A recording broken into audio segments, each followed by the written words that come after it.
সব আমার জন্য হচ্ছে। আমি তো ঠিক এইটাই চাইছিলাম কিশোর, তোমার অজান্তেই তুমি সরে আসবে তোমার রাইয়ের পাশ থেকে। মীরার বন্ধু এ ঘরে কুসুমের সাথে কি কথা বলছিল?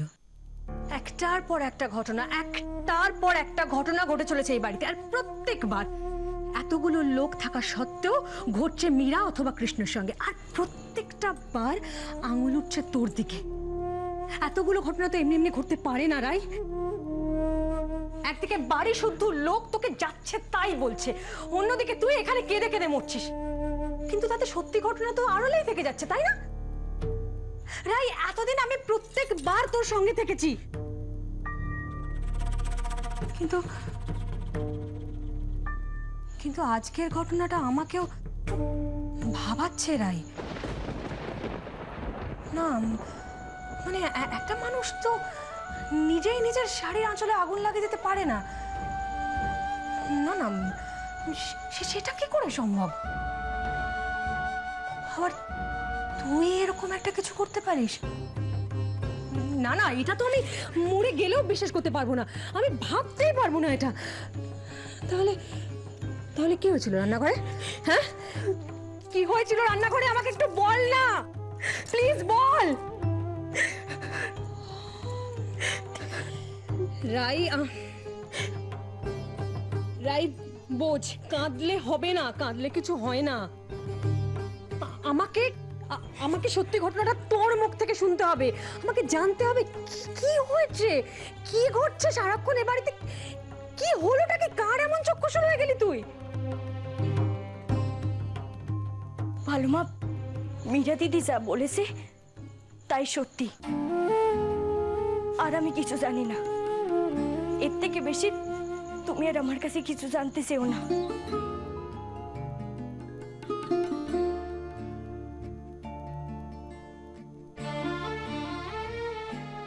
কেন কেন জানতে চাইবো না আমি, যেখানে আমি জানি যে এরকম কোনো কাজ তুই করতে পারিস না?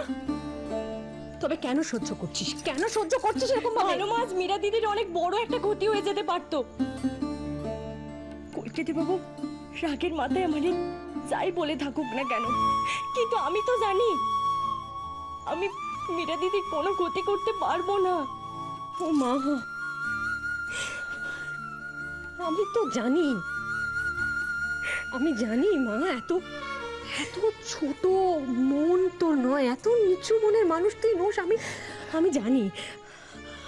আমি আমি আমি তোর ভালো মা, তোকে বলছি, তোর মনের কথাটা একটি বার মন খুলে আমার কাছে বল, একটি বার বল মা। দেখ কেন কেন কেন এভাবে সহ্য করছিস, কেন কষ্ট পাচ্ছিস? তো পাচ্ছিস? ভালো মা, আমার লাগছে। কি হয়েছে, কি হয়েছে? ও ও ও কিছু না। দেখি, আমি হাতটা দেখি। আই,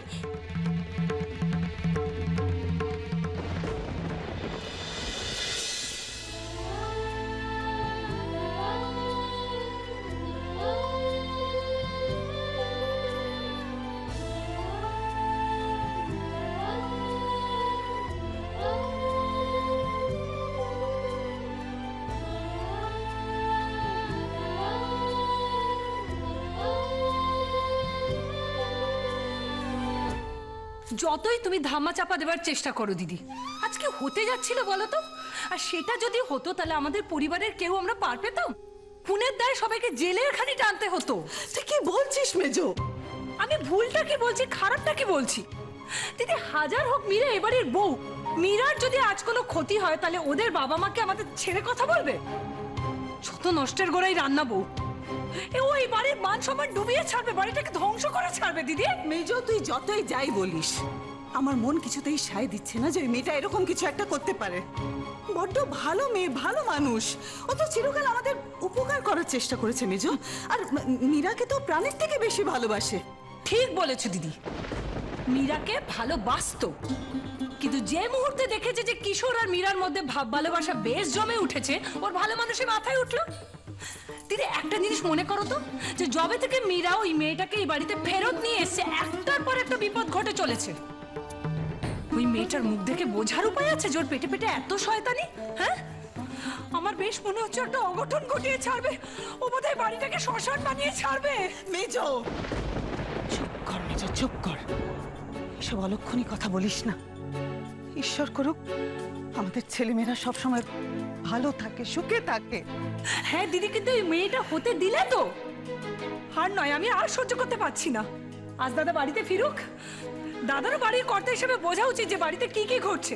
আর সব জানার পর দেখবো যে দাদা কেমন করে রান্না বউকে পুষে রাখে।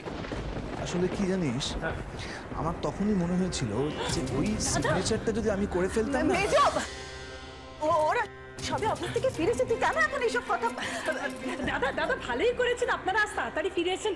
জানেন না আজকে কি ঘটে গেছে? আমার তো কি ভয় করছে, ভয় আমার হাত পা ঠান্ডা হয়ে আসছে। বাবা পায়ের তলা থেকে দাদা মাটি সরে গেছে। আস্তে আস্তে আস্তে, আর কি হয়েছে না সেটা বলো।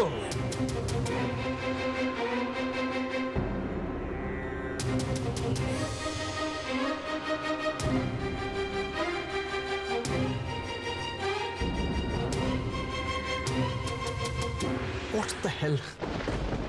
এত কিছু ঘটে গেল, তুমি আমাকে জানাবার প্রয়োজন পর্যন্ত বোধ করলে না? না মানে তোমরা তো অফিসে ছিলে, আর বেশি তো কিছু বেশি তো কিছু মানে মানে আর কি হলে তোমার কাছে মনে হতো বেশি তো কিছু হয়ে গেল? মানে তোমার কি মাথা টাথা ঠিক আছে? আমি তো ভাবতেই পারছি না।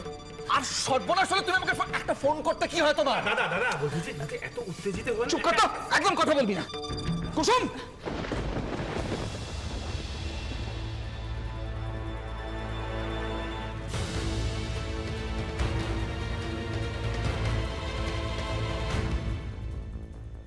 রান্না বউ, এইবার দেখি তোকে কে বাঁচায়।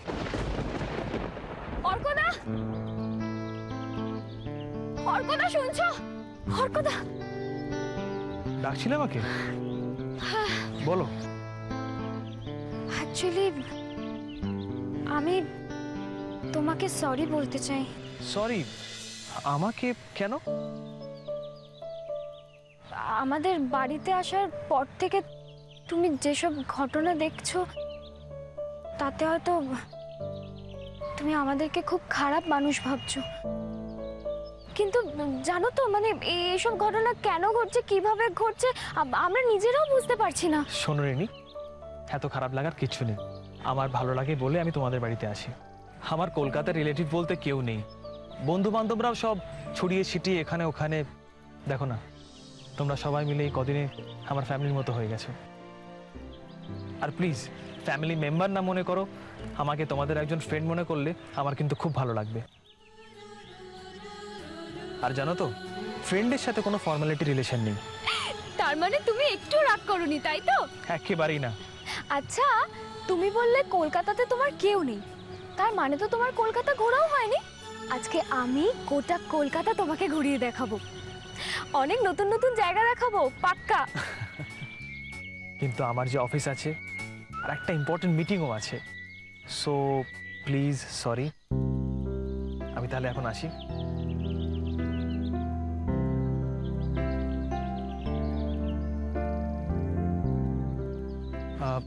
রিনি, একটা কথা বলার আছে।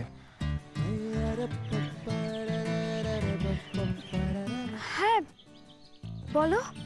তুমি কাইন্ডলি একটু দেখো কুসুম হাতে অয়েন্টমেন্টটা লাগিয়েছে কিনা।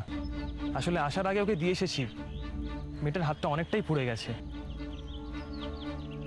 আমি এতক্ষণ ধরে এত কিছু বললাম, কিছুই শুনলো না, কিছু সেরকম রেসপন্সও করলো না। আর কুসুমের জন্য ওর এত চিন্তা। মীরা, কুসুম, তুমি কেন ওকে ডাকাডাকি করছো? ওর শরীরটা খুব দুর্বল গো, ও একটু রেস্ট। আমি ওদেরকে ডাকছি ক্লিয়ারলি কথাটা ওদের কাছে শোনার জন্য। আর তুমি একদম কথা বলবে না, একটা কথা তুমি বলবে না। এত বড় একটা কাণ্ড ঘটে গেল বাড়িতে, তুমি তো আমাকে বলোই চেপে যেতে চাইছিলে গোড়া ব্যাপারটা। তোমরা তো সবে ফিরলে। হ্যাঁ দাদা, ইনফ্যাক্ট আমরাই তো বাড়িতে ছিলাম। বুটেন তো ঠিকই বলছে। চুপ, বৌদি হয়ে একদম সালিশি করবি না। বুঝতেই পারছি না, এত বড় একটা ঘটনা ঘটে যাবে আমাকে কেউ বলবে না? দিনের পর দিন ঘটছে এগুলো, আমাকে তো সত্যিটা জানতে হবে নাকি? দাদা আমি তো আপনাকে সত্যিটাই বললাম, ওই মেয়েটাই। প্লিজ প্লিজ, দিনের পর দিন এই বাড়িতে নানান কাণ্ড ঘটছে, আমাকে সত্যিটা জানতে হবে এবং ওদের মুখ থেকে আমি শুনবো সত্যিটা কি, কোনো তৃতীয় ব্যক্তির কাছে নয়।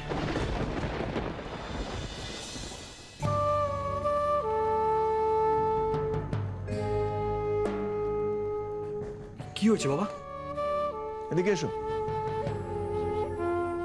এদিকে এসো, তোমার সঙ্গে কথা আছে।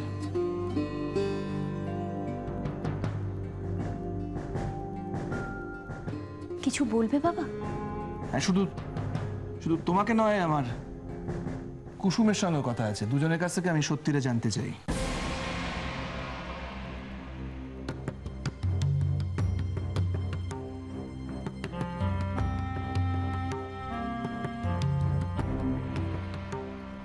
আজকে কিচেনে তোমরা দুজন ছিলে, এবং তুমি আমাকে ভালো করে বলতে পারবে ঠিক কি ঘটেছিল এখানে। সত্যি কথা বলো তো, কি হয়েছিল ওখানে?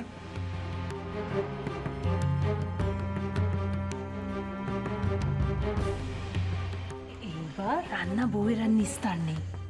দাদার যা মেজাজ দেখছি, মীরা যদি একটু গুছিয়ে বলতে পারে তাহলে ব্যাস কেল্লা ফতে। পুলিশ একেবারে হাত করা পরিয়ে রান্না বউকে খুনের দায় নিয়ে চলে যাবে।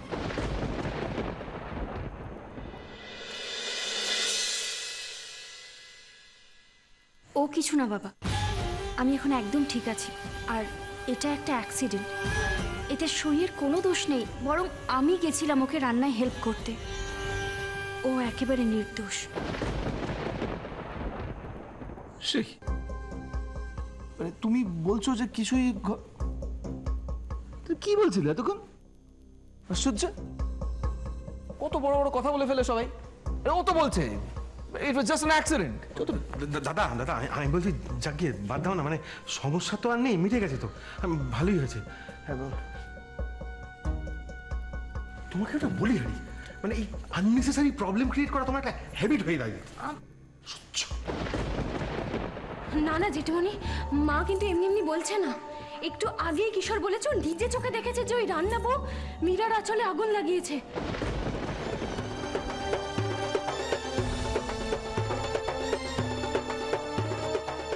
যাক, আমাকে আর কিচ্ছু বলতে হলো না।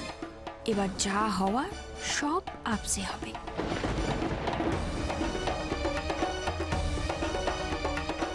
কি কমলিকা কি বলছে তুমি দেখেছো?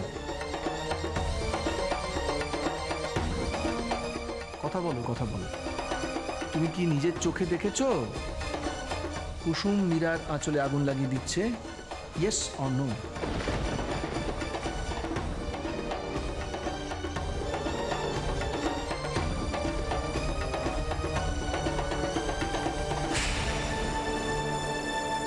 হ্যাঁ বাবা।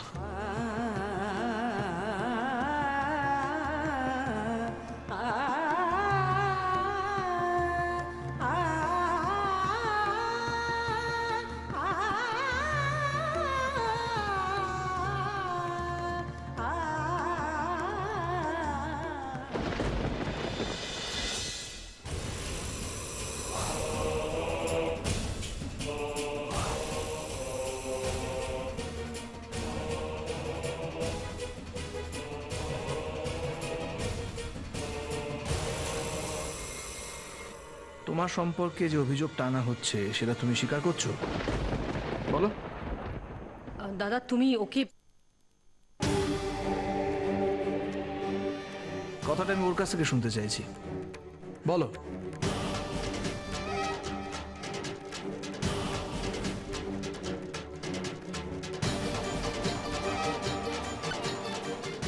সবাই যখন বলছে তখন এটাই সত্যি বড়বাবু।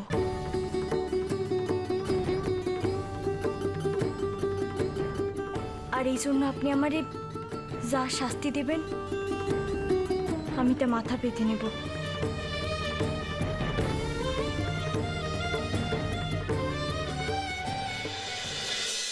দেখলেন তো দাদা, দেখলেন দেখলেন কিরকম চাপে পড়ে সত্যি কথাটা মানতে বাধ্য হলো। ও সাংঘাতিক মেয়ে দাদা, ও পারে না এমন কোনো কাজ নেই, কোনো লজ্জা নেই মেয়েটা। দেখছেন কিরকম নিজের অপকর্মের কথা ও গর্ব করে ফলাও করে সবার সামনে বলছে। থাক না মেজো, থাক। ও তো দোষ স্বীকার করে নিয়েছে, এখনকার মতো না হয়। না দিদি, আমার মনে হয় দাদা যেটা ভালো মনে করবেন সেটাই করবেন। আর তাছাড়া কি দরকার বলো তোকে বাড়িতে রেখে রোজ রোজ নতুন নতুন বিপদ ডেকে আনা? আমার তো মনে হয় দাদার ওকে ঘাড় ধাক্কা দিয়ে বের করে দেওয়া উচিত। মানেটা কি? হ্যাঁ, এই তো নিজের মুখে এক্ষুনি বললে যে দাদা আছেন, যা যা কিছু করার দাদা নিজে ভালো মন্দ বিচার করে করবেন। আর এখন আবার তুমি এত বকবক করছো কেন? হ্যাঁ, কোনটা ন্যায় কোনটা অন্যায়, এটা চুপ করো না। তাড়িয়ে দিলে তো হয়েই গেল। ও বেঁচে যাবে এত বড় একটা ক্রাইম করে। ওকে তো পুলিশে দেওয়া উচিত।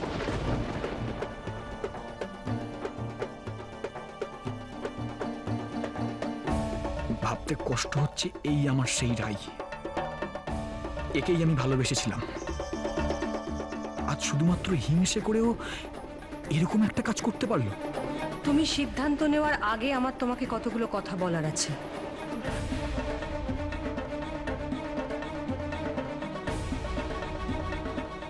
এটা দেখো।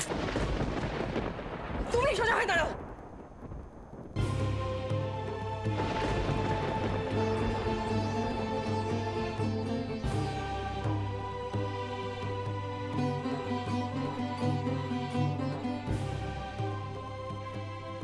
দেখো ভালো করে মেয়েটার হাতের কি অবস্থা, দেখতে পাচ্ছ? এ কি এটা কি করে হলো? জানতে চাও কিভাবে হলো? মীরার শাড়ির আঁচলের আগুন নেভাতে গিয়ে হয়েছে এটা। ভালো একদম চুপ। তুমি একদম কথা বলবে না।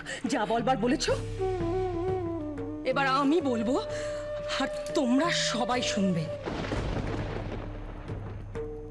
তোমরা সবাই সত্যি বিশ্বাস করো যে রাই মীরার শাড়ির আঁচলে আগুন লাগিয়ে দেবে? মেয়েটা খালি হাতে গিয়েছিল ওই আগুন নেভাতে, তাই জন্য ওর হাতের এরকম অবস্থা দেখতে পাচ্ছ। আর তোমরা ওকে সন্দেহ করছো? ছি! রাই, তোমার এই অবস্থা হলো কি করে? না,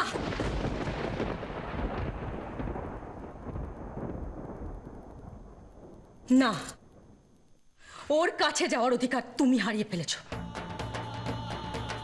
আজকে কি দেখাতে যাচ্ছ? সমবেদনা? কেন? একটু আগে যে সবার সামনে স্বীকার করলি তুই নিজের চোখে দেখেছিস রাইকে মীরার শাড়ির আঁচলে আগুন লাগাতে। আজ বাকি 5টা মানুষের মতন তুইও। এতদিন তবু এ বাড়িতে আছে সেটুকু সম্মান দিতিস, আজকে তো তুই।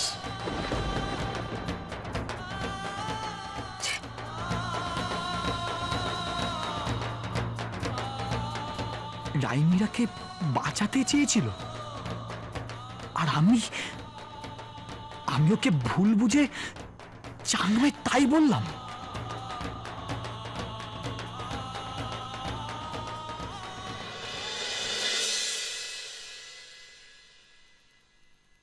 আচ্ছা, এইভাবে আমার সাজানো প্ল্যানে জল ঢেলে দেওয়া? পিমনির এত বড় সাহস! তুমি তৈরি থেকো পিমনি, এর শাস্তি তোমাকে পেতেই হবে। না জেনে না বুঝে সামান্য একটা ব্যাপার নিয়ে গোটা গোটা বাড়িটা মাথায় তুলছো তুমি। আসলে দাদা, কেউ যখন কোনো অন্যায় করেনি, শুধুমাত্র সন্দেহের বশে কাউর থেকে আঙুল তোলাটা ঠিক নয়। What is this? আরে আমি তো দেখছি এই মেয়েটার এ বাড়িতে থাকা নিয়ে অনেকের মনে অনেক রকমের প্রশ্ন আছে। স্ট্রেঞ্জ। আমাকে তো সে সমস্ত প্রশ্নের উত্তর দিতে হবে তাহলে। না না না না, তুমি কেন? তুমি কেন কাউকে তুমি কৈফিয়ত দিতে চাও না দাদা? প্লিজ। না না না, তাও তাও কারোর মনে কোনো প্রশ্ন থাকুক এটা তো আমি চাই না। যবে থেকে এই মেয়েটা এই বাড়িতে এসেছে ও কারোর কোনো ক্ষতি করেনি, উল্টে উপকার করেছে। বরং আমি ওকে অনেক রকম কথা বলেছি, অনেক আজে বাজে কথা বলেছি, উল্টো পাল্টা কথা যাকে, কিন্তু ও কারোর কোনো কথায় উত্তর দেয়নি, কোনো প্রতিবাদ করেনি। এখন আমি তোমাদের জিজ্ঞাসা করছি, আচ্ছা তোমাদের কি প্রবলেমটা হচ্ছে? ও যদি এই বাড়িতে থাকে, একটা কথা আমাকে বলো, এই যে সুধাংশু মিত্তিরের এত সম্পত্তি, এত টাকা করি, হ্যাঁ, এত সম্মান, কিসের জোরে? মাটির পুতুল এক্সপোর্ট করে, তাই তো? হ্যাঁ, তোমাদের সমস্ত লাক্সারি এই টাকাই তো হয়। কিন্তু যখন থেকে জগদীশ পটুকে আমরা আর পেলাম না, তখন থেকে কি হলো? সবটা পাল্টে গেল না? একটা ভালো পটো না থাকলে, একটা ভালো কারিগর না থাকলে কে চিনতো সুধাংশু মিত্রের বিজনেসকে? আর তারপর যখন জগদীশ পটকের পাওয়া গেল, তখন এই মেয়েটা, এই মেয়েটাকে আমি পেলাম, এই মেয়েটার হাত ধরে বিজনেস আবার ঘুরে দাঁড়ালো, মাথার উপর ছাদটাকে বাঁচাতে পারলাম না? এই মেয়েটার হাত ধরে আমরা আবার ঘুরে দাঁড়ালাম। একটা ভালো কারিগর যদি না থাকে তাহলে কোত্থেকে আমি কি করব? একমাত্র ওই পারে আমার বিজনেসটাকে আবার পুরনো জায়গায় নিয়ে যেতে। বাবা, জেঠুমনি তো বলতে বলতে হাঁপিয়ে গেল। বলে দিলেই হয়, শুধুমাত্র ব্যবসা বাঁচানোর জন্য এত কুসুমের হয়ে পক্ষপাতিত্ব করা। Is that clear? সবাইকে বুঝতে পারছে আমার কথা? আচ্ছা এইসব কথা তো তুমি আমাকে বলেছো। ইরা, আমি এসব কথা তোমাকে বলেছি, হ্যাঁ বলেছি, কিন্তু সবাই তো জানে না। সবাইকে শুনতে দাও। আমি বুঝতে পারছি না কি প্রবলেম হচ্ছে সবার। আমি যখন কাউকে এ বাড়িতে রেখেছি ভেবেচিন্তেই রেখেছি, এবং আমি বলছি কুসুম থাকবে এ বাড়িতেই থাকবে। এবং ঠিক আছে, তোমাদের কোনো প্রবলেম হলে আমি ওকে সকালবেলা নিয়ে চলে যাবো, কারখানায় কাজ করবে সারাদিন, তারপর সন্ধ্যেবেলা আমার সঙ্গে ফিরে আসবে। Fine fine.